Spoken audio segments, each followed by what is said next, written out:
လေးရှားနိုင်ငံမှာရောက်ရှိနေကြတဲ့မြန်မာနိုင်ငံသူမြန်မာနိုင်ငံသားများအားလုံးမင်္ဂလာပါ HIV နဲ့ပတ်သက်ပြီးတော့ ARV ဆေးလေးရှိနေပြီဆိုတဲ့အကြောင်းကို share ပြီးလုပ်ပေးချင်ပါတယ် HIV အတွက် ARV ဆေးလေးရှိနေပါတယ်အများစုက ARV ဆေးအကြောင်းမသိကြတဲ့အပြင်ကို HIV ရှိမှန်းတောင်မသိကြပါဘူးကျွန်တော်မလေးရှားနိုင်ငံမှာနေထိုင်ရင်းနဲ့ကျန်းမာရေးမကောင်းတဲ့လူတချို့ကိုဆေးရုံဆေးခန်းကိစ္စတွေမှာပါဝင်ကူညီဆောင်ရွက်ပေးခဲ့ပူပါတယ်အဲ့ဒီထဲကလူတချို့ကသူတို့မသိဘဲနဲ့ HIV ရှိနေခဲ့ပြီးတော့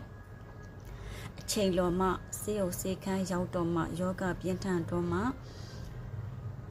တည်ခဲ့ကြတာပေါ့နော်စေကူတာမှုအချိန်နောက်ကျခဲ့ကြတယ်အခုလိုမျိုးမဖြစ်ကြစေဖို့အတွက်ဒီဗီဒီယိုလေးကိုမျှဝေရခြင်းဖြစ်ပါတယ် HIV ဆိုတာကအလုံးသိကြတဲ့အတိုင်းကိုခံအားစနစ်ကိုဖျက်ဆီးပလိုက်ပြီးတော့တည်စေတတ်တဲ့ယောဂဖြစ်ပါတယ်စောစီးစွာကုသမယ်ဆိုလို့ရှိရင်လူတစ်တန်းစစ်နေနိုင်တဲ့စီဝါကောင်းတွေရှိနေပါပြီ HIV ဆိုတာဘလို့ကူးစက်တတ်တဲ့ဆိုတာကိုကလေးစာခွေးအစုံသိတဲ့အတွက်ကြောင့်မပြောပြတော့ပါဘူးဇနီးမရတဲ့နဲ့ဝေးကွာနေတဲ့အခါမှာအင်စာတွေစားမိကြမယ်ဆိုရင်ပိုးမွားတွေပါလာနိုင်ပါတယ်အဲ့ဒါမို့လို့ကိုတန်တရားရှိသူအဖြစ်သဘောထားပြီးတော့ HIV ဆက်စည်းကြဖို့အကြံပေးချင်ပါတယ်တကယ်လို့ရှိနေခဲ့မယ်ဆိုလို့ရှိရင် ARV ဆေးကိုစောစည်းစွာနေ့စဉ်မှစားပေးခြင်းအပြင်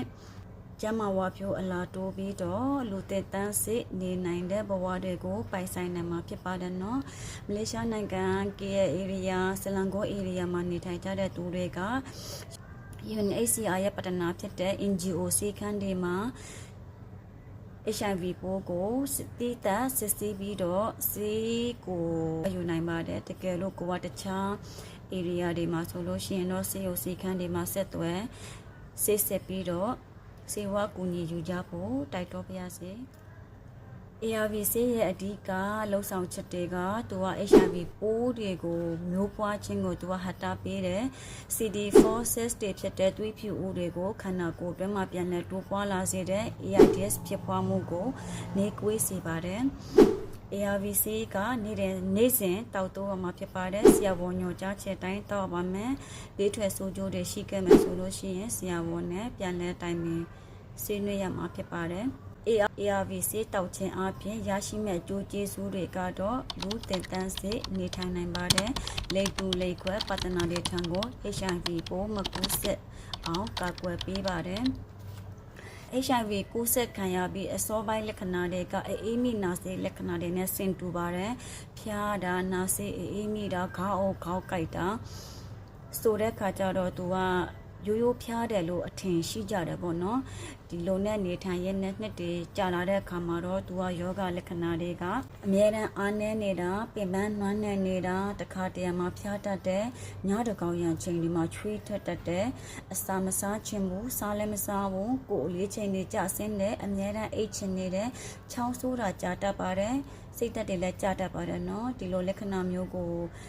နောက်တစ်ခုကကြတော့နာတာရှည်ကုသရခက်တဲ့ယောဂတစ်မျိုးဖြစ်ပွားတာလည်းပါတတ်ပါတယ်အဲ့ဒါမို့လို့စောစီးစွာပေါ့နော်ကိုဘာသာကိုတန်တရားစိတ်ထားပြီးတော့စောစီးစွာစီးစစ်ကြဖို့တိုက်တွန်းပါရစေအလုံးကျမဝါဖြိုးပြီးတော့တက်တန်းစေနေနိုင်တဲ့ဘဝတွေကိုပိုင်ဆိုင်နိုင်ကြပါစေ